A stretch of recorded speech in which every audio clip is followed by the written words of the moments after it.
Like, yeah, absolutely. So the scale. So I mean, I remember having these moments where we played with this other band, which I was in before joining the band with Alex and the guys, and we would be playing for, I don't know, let's say 15,000 people, and we'd be playing a cover of some, I don't know, a famous time-tested cover. And like the audience is going crazy because this is the first time they've ever heard the song, and it's, you know, an undeniably fantastic song. And then we're like on stage pretending to be rock stars because that was the job at the time. And I remember thinking specifically, I'm the only one here who knows that this is weird.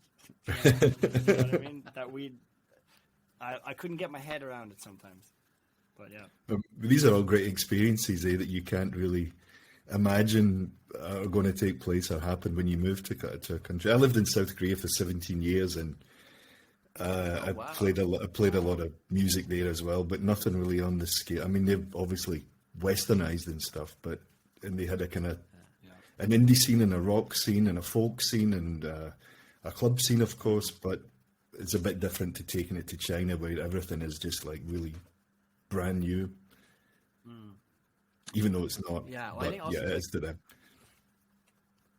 South Korea has, like, you know, after the war, has had that American influence, and obviously they have, like, you know, the freedom of being able to write what they want, and so of course there's a lot more music is coming there. Obviously, South Korea is like a mecca of music for Asia, you know. So I think, like China, it's like there's of course there's some great bands in China. Like we know.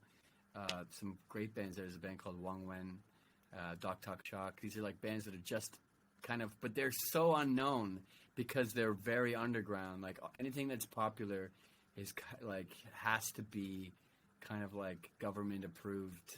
You know, anything that it has to be like. So all the songs are, you know, kind of about the same things normally. And yeah, it's hard to have a history of music. I mean, when you think of the history of music where we all grew up, there's so much about rebelling against authority and you know, expressing yourself truly despite what authority says. But you're not allowed to do that in China, so therefore the expression is a little limited.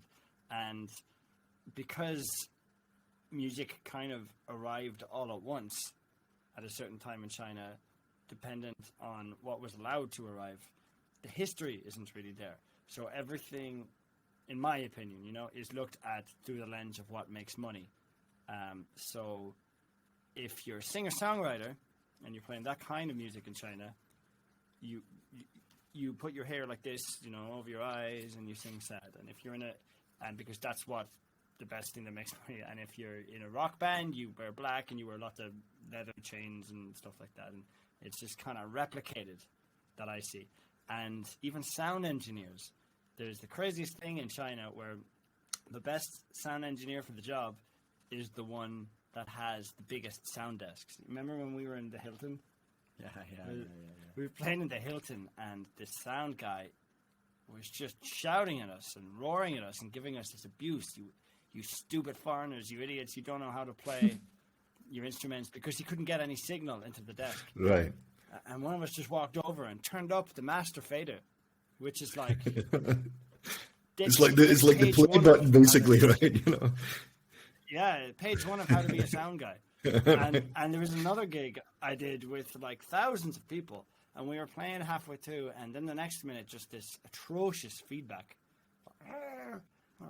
Looking around is, you know, have I done something? And looked around at the sound guy, and like he had relaxed, put back, and put his feet on the desk and moved all the sliders.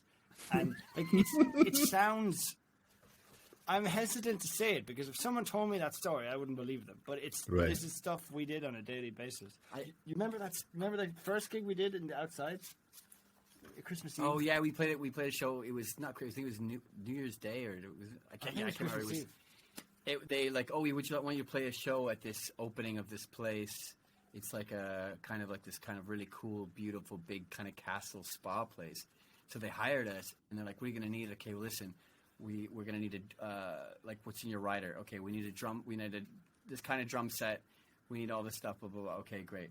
And we got there, and it was like Northeast China in like December. In the stage was outside, and we're like, why is the stage? Like, we're playing inside, right? They're like, no, you're playing outside. It's like minus 20 degrees, like ridiculous temperature. And then we got in the drum set was a toy drum set. It wasn't like a bad quality drum set. It wasn't a kid's drum set. It was like a prop. Like it was a prop drum set, and it was just the whole thing was just so ridiculous that we couldn't even be angry. It became hilarious. We were playing, and I was playing drums at this point in this band, and the singer turned around in the middle of the show, and he said, "Drum solo." Like to the crowd, because it was so funny, and I'm just like trying to solo on this toy drum kit that didn't really make any noise. And it was just so ridiculous. We just had so many of these absolutely absurd situations. My guitar pedals froze. Remember, they froze. Yeah, they froze. They literally froze. We were playing with clothes on, trying to play with clothes on. The bass player playing with big mittens. It was mittens, mittens, no less. Who has? It's totally surreal. Eh? Just one. Yeah. It was because because it was minus 20. It was the 24th of December in the north of China. I just remember it's pretty the chilly. first time we played a show in Czech Republic, and we got there, and the sound guy was like, making sure everything was good and everything. And he's like, "Guys, I'm so sorry. There's no monitor. It's fine. Like that's okay. Like we appreciate like the sound, even without a monitor. It's better than any sound we've ever done in China." So we used to do gigs. We did a few gigs in shopping malls where they don't give you a monitor.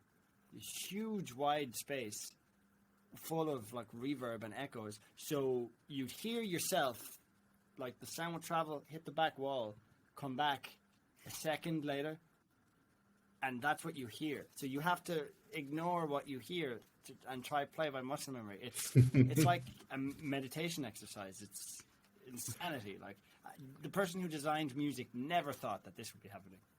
No. There we go.